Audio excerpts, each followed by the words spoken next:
evolved details. Where is the Desmodus Draculae? And a YouTuber drama. You're right.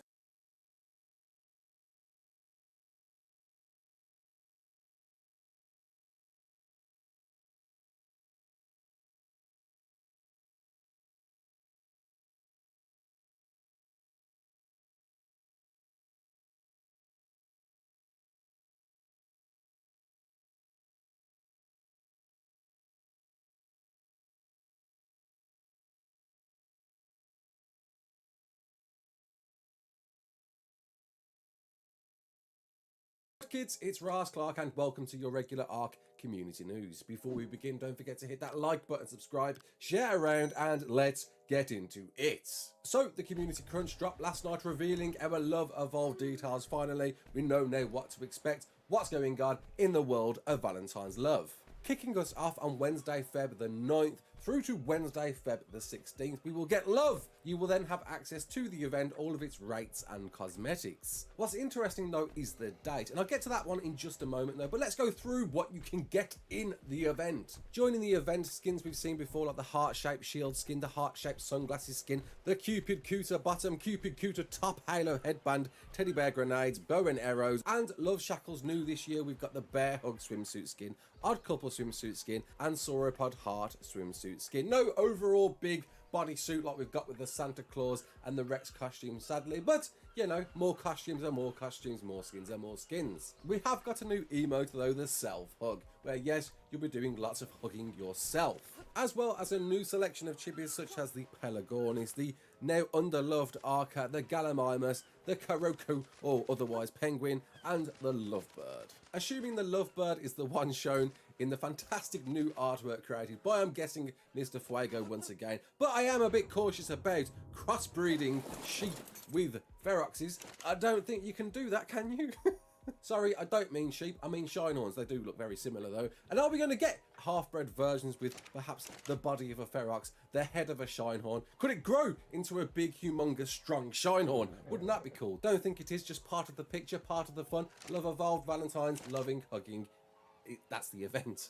The event colours you've seen before like lavender cream, medium lavender, peach, deep pink, light pink, dark red, magenta, light red and white are all coming back to the event, as well as all of the rates. Of course, that's what you want to know more about than anything else. Official servers, you've got a bit of 3 times XP, harvesting, taming and breeding, all the way up with an improved mating interval and hexagon bonus. Small tribes, you've got a bit of 4.5 times, Arcpoc 5 times and Classic 6 times.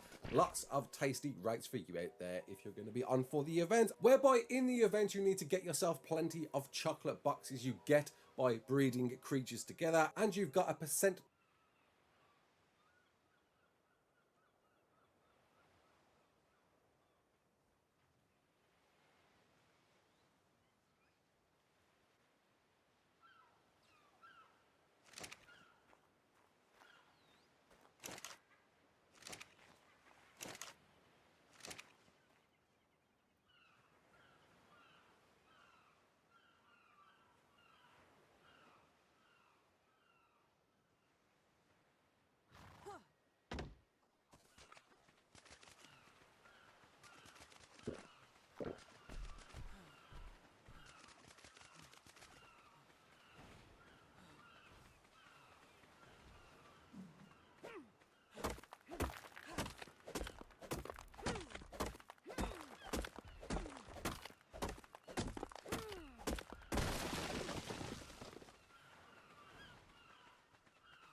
chance of getting one of these that you can then use to 50% tame a creature, making it a lot easier, or to heal their health all the way up to max, making this a pretty decent thing to have, especially in PvP. But you can only use them once only. There is a time limit on when you can use another one, so don't think you can spam these on your creatures. You will be able to go fishing as well for these fish with love hearts on their heads, pink fish. If you catch them, you will get a Valentine's Love Evolved related goodie drop for you. And yes, you've only got 1 week to do as much of this as you possibly can. Now I can hear you saying, 1 week, 1 week, why 1 week? You've been spoilt in the past. I know the Winter Wonderland event ran for a very long time, but it was confirmed by said Love Evolved has always been 1 week. It's never been any more than that. That's just what you get. But I do have another theory as to something that might be going on behind the scenes. Lest we forget, this announcement has been released way before the event is actually dropping. It's on the 9th, which is not even for another week and a bit just yet. Why have we got information for this event so early on? We never normally do. They only release this information usually the weekend before it actually drops. So I've got a theory, a little theory, as to why we're getting this news here, right now. Lest we forget, in last week's Community Crunch, it was announced a dossier would be on our way to us of the Desmodus Draculae, but we haven't seen that just yet. So my theory is the Desmodus Draculae dossier will be released next weekend, where we're going to see all of its abilities. Now, it's not going to be the abilities pitched in the initial community vote that helped it win the vote, but even if we get just one of these, like the ability to locate and stun dinos in a single screech, would be a wonderful addition to have in the game. An ability to bleed hostile dinos and enemy players, supporting friendlies by scanning the area with an echolocation ability, screeching, stunning everything in the vicinity, and other abilities such as air dodging, climbing and latching onto walls and trees. Any of these would be great to see with this creature, but yes, we don't know exactly what these will be until that official dossier is released. And I think it's certainly going to be next week. As well as possibly this, the Carcharodontosaurus. Lest we forget, this is going to be another creature that's going to drop to Ark this year. When exactly, we don't know. They just simply said later this year. Could possibly be before Fjorda. Might be afterwards. I don't know. I really don't know what they're going to do there. Whether it's going to be a bridge before the map or maybe afterwards. If it's definitely after Fjorda, I think that can certainly confirm Ark 2 won't be out this year. But credit to this original dossier creator. This isn't the official one that's going to be released, but I'm very, very much excited to see what this is going to be, what this is going to be capable of doing, how it's going to change the meta. Lest we forget, this, in my opinion, is going to be the go-between between a Rex and a Giga. I know a lot of you out there are saying, no, it can't just simply be that. It needs to offer something more, something that really, really sets it apart as a new theropod that you're all going to want in the game. I think it's going to be somewhat of a Giga competitor. I want to see that. I think the Giga is one of the greatest creatures in the game. I still really do enjoy taking these down, taming them, and bagging them to be one of the most powerful things you can own in Ark. But it would be great to see something new that kind of just made the Giga a little bit fearful. Think like the Woolly Rhino that, yes, can enrage a Giga and actually can beat one down pretty quick if you're nimble enough with a Rhino. Now, it would be great to see something akin to that offered that ability, just to strike that fear into a Giga a bit more and give reason to order. Fingers crossed, and hopefully definitely details next weekend, along with, of course, the Desmodus Draculae. So, YouTube drama has been doing the rounds. A lot of you have been getting in touch with me, asking me to cover this story, and I've been a bit dubious, a bit cautious about running this because, one, I don't want to be seen taking sides. This is a thing between a bunch of other content creators. Whilst there are points that are very, very valid, I certainly don't want to go all pitchfork and torch on any content creator out there, but it's certainly worth talking about for one reason and one reason only. But to break it down quickly, after a falling out between a bunch of content creators all playing together in a tribe whereby they all got kicked, there were videos created outing out the other for this and that, for perhaps not filming 100-day videos as correctly as they really should have, talking smack about one another. It got a bit ugly in parts. A lot of content creators I really do respect. Even Finn, we got Finn on the show for an interview in recent times, which I'll certainly leave a link to the below if you want to check that out and learn more about one of the best editors out there. I certainly do think he is. But what frustrated me about these videos, in fact, so many videos out there today nowadays, is flippant acceptance of people paying people to DDoS servers. Now, I know this doesn't affect everybody out there. It is mainly on PvP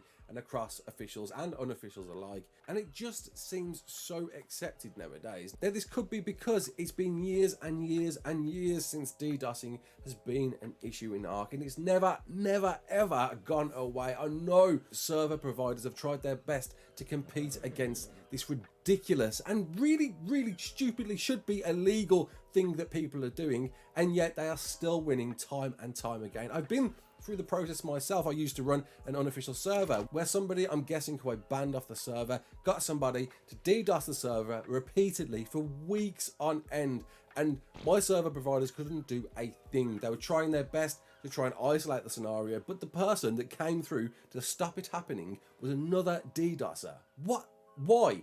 How on earth have we given so much power to these people out there? Why are we just so accepting of it being a thing, a part of Ark now? It's so frustrating to see that we talk about it like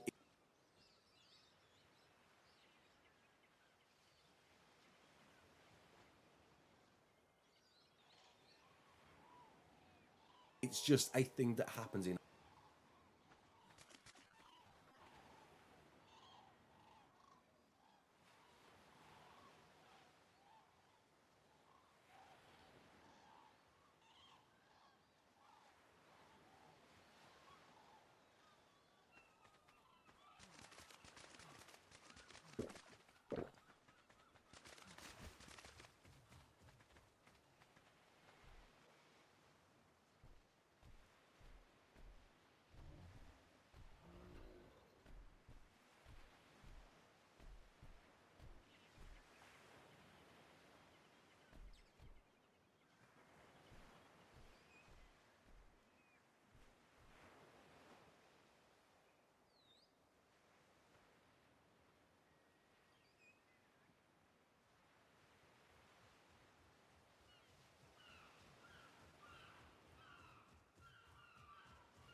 Ark nowadays. It so shouldn't be.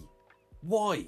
I know and have seen it. Server providers out there are doing their best to try and ramp up their security and to try and stop DDoSers using the methods that they are using. But what happens is they just use another new method each and every time that one gets crushed. It's like multiple doors being accessed to a place and they manage to close one door, but DDoSer finds another door through to keep it going. And the bus keeps rotating 24/7. Doesn't rotate, buses don't rotate, but you know what I mean. A world bus of DDoSers all just constantly taking down servers. But there's one big thing that we all need to address and think about and look at. And the fact is that many of these people that do this because they get paid. You out there who has done it, you pay them money. And they do it because they receive that money. And why wouldn't they? If you had an opportunity to get paid for doing something where you simply click a few buttons and take down a server, why wouldn't you do it? So this is a calling to everybody out there. Stop doing it. Stop encouraging it. Stop making it a thing. Whoever you are out there, whoever's entertained the idea, I know we can all get very, very flustered, very angry in a very competitive game and see this as a result because everybody else is doing it. Why don't I do it? Why don't I? But don't. It shouldn't be a thing you should be advocating. It shouldn't be a thing you are encouraging. Stop paying DDoSers to DDoS servers. If they're going to do it, fine. But I guarantee the minute we all stop encouraging them, paying them to do this, watch how few people stop doing that. Now, I know it's not as simple as that. I know these are just my words and my words only, and you're probably going to laugh at this and ignore this for just it being thought, okay, I'm going to stop it. I'm going to stop getting DDoSers involved. I guarantee the issue would be so much smaller than it is today. Stop using it as an accepted part of Ark. Yes, I agree. Server providers need to do more to ramp up their security, and they're trying. They are trying. I've seen it. I've seen them trying. Perhaps they're not trying hard enough. I don't know. I can't talk for them. I've only seen what I've seen, but it's a two-way street. You can do your part too. Stop encouraging DDoSers to do this. Just think about it for a second. That's all I ask. And it's shout out time once again. This time we are shouting out Mr. Chips doing his Ark build, and certainly did create one of the most inventive things I think I've ever seen in Ark. A cryopod building, of course, built to throw all of your cryopods in. Why not? I think this is such an inventive, cool way of replicating an in-game item, and it's so simple to do. It really, really is. And I'll certainly leave a link to Chip's channel in the description, as well as many other videos he's done. He even got involved in the Architects events we've covered in the past. Honestly, wonderful, bad, disappointed. And there we go. That's your news for today. I hope you enjoyed it. If you did, comment below. Let me know. What do you think about my DDoSing rant? Are you